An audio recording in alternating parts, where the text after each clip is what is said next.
Clark, iconic!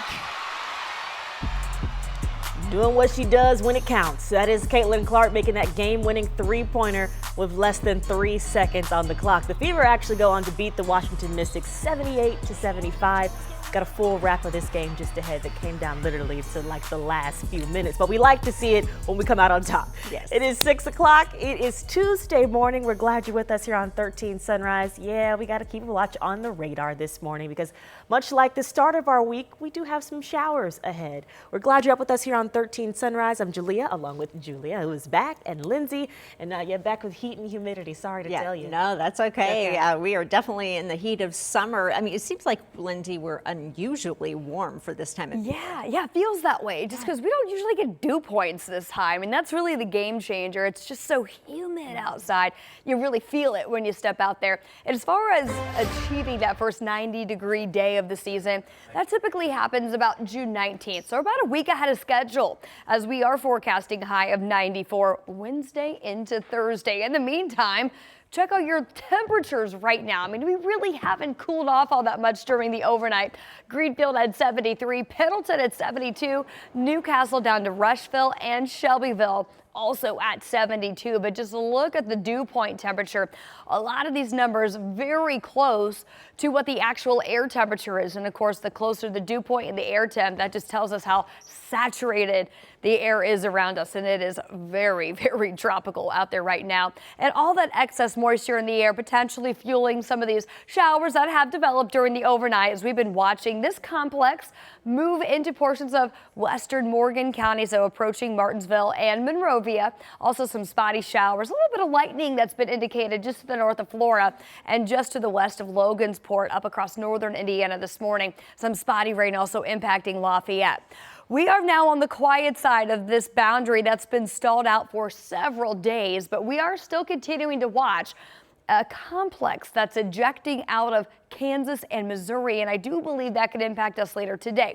We're going to talk about some storm chances for your Tuesday, and then that higher heat and humidity for Wednesday and Thursday in your full forecast.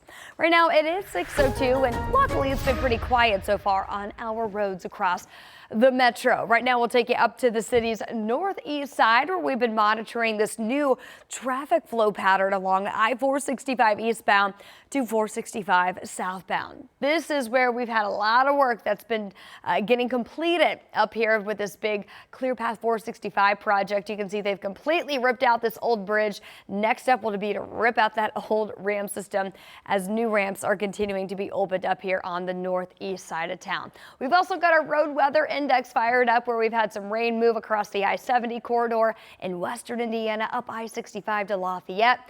Keep you posted on your road conditions and any new accidents or delays.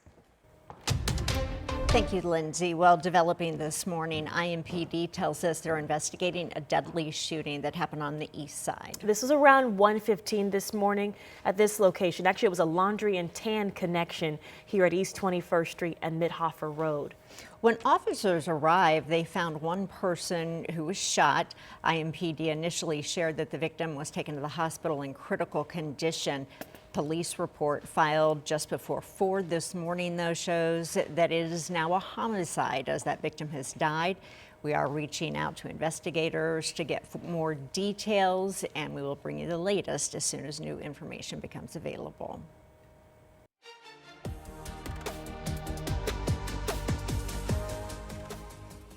Well, the Chicago Bears move to Indiana may have a new twist. Yeah, the team, while voting on going to Hammond, could be looking at another stadium site. So Anna Chalker is in studio with why this final deal could still be up in the air a bit. Good morning, Anna. Good morning, ladies. Wolf Lake is that proposed site that we've been seeing out of Hammond, and that was the center of the conversations between the state and the Bears. But after that vote from the team last week, they could be making their own move to a different spot. And several inside sources tell our sister station NBC5 Chicago that the team is looking at a second site in Hammond, and it's not too far from Wolf Lake. Now, we really aren't sure of where it is or what that site could look like, and state representatives in the area tell us they haven't been given anything concrete, but the northwest side of the state is still ready to welcome in the team. I understand them taking this process very carefully as to not upset the fans too much. I know that obviously the Wolf Lake area is what has been discussed for months. I would say at this point, as long as it lands in Hammond here in Northwest Indiana, we will be very happy. A lot of that happiness also felt from House Minority Leader Phil Giaquinta. He echoed that statement, saying this is not a done deal until dirt is moved in Hammond. Not really sure when we'll see the dirt move, but could see that here sooner than later. Now, with all of this happening in Indiana, ones in Illinois, understandably, not very happy about it. We've heard from both sides on this, including the Arlington Heights mayor who was pushing for that stadium proposed site in his area. So coming up, we'll share his response and what he's saying. Hey, we still got to keep the work going until they officially start putting the shovel in and digging up the dirt. Yeah, they're not giving up easy. Exactly. All Yeah. right. Do And not start buying your Indiana Hammond Bears gear outfits just or anything. yet. Yeah. all right. Thank you, Anna. Well, right now, this morning, the Jennings County Sheriff, we've learned, is facing several charges, accused of stealing campaign signs here. It's a crazy one. Sheriff William Kenny Freeman Jr. is facing counts of theft, obstruction of justice, official misconduct, and perjury.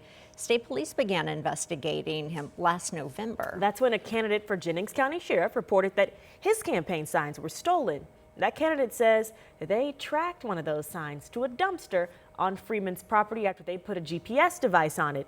Troopers said that they found it there along with other stolen signs. Well, a Zionsville Town Council member is facing serious allegations. A lawsuit claims she took advantage of a woman living with dementia and then convinced her to sign over her deed to a property that had been in the family for over 100 years. The counselor says that the two were close friends, but court documents are painting a different picture, and the family has a different story as well. Marina Silva has been digging through this lawsuit and has more. Marina, these allegations go well beyond just a property dispute. Absolutely, and it's a civil lawsuit filed by former NBA player and Indiana Mr. Basketball Josh McRoberts, and it accuses Zionsville Town Councilor Sarah Sampson of taking advantage of his grandmother Carolyn Pennington. It's all while she was living with dementia. Now, I want to show you, this is the Ford Road property at the center of a bitter court battle.